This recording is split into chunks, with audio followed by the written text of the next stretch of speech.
Field ना मिली तो एहतजाज करेंगे। चौधरी शुजात ने कहा कि पीपी खदशात ठीक साबित हुए तो एहतजाज में साथ देंगे। दोनों रहनुमाओं की मुलाकात की अंदरूनी कहानी सामने आ गई। इसी बारे में मजीद बात कर लेते हैं। बोल की रिपोर्टर फातिमा शराजी हमारे साथ लाइन पर मौजूद है। फातिमा, बताइएगा मजीद क्या बातचीत हुई है? जी बिल्कुल, मुस्लिम लीग काफ के सरबराह चौधरी शुजात और साबिक सदर आसिफ अली जरदारी की मुलाकात हुई है। उस मुलाकात में काफी अहम फैसले किए गए हैं। मुलाकात आसिफ अली जरदारी चौधरी शुजात हुसैन से कहा कि अगर तमाम सियासी जमात को लेवल प्लेइंग फील्ड ना दी गई तो हम खसूसी तौर पर बहुत ही एहतजाज करेंगे।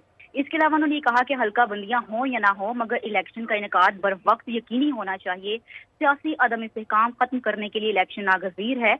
और आसिफ अली जरदारी ने मजीद कहा कि इलेक्शन ताखीर होने से सियासी अदम इस्तेहकाम पैदा हो सकता है और हम चाहते हैं कि माशी तौर पर मुल्क मजबूत हो। चौधरी शुजात ने इसके हवाले से कहा कि मुस्लिम लीग काफ का पहले दिन से मौक़िफ़ है कि मुल्क है तो इलेक्शन है, अदरवाइज हम किसी भी रहनुमा इस्तेहकाम पाकिस्तान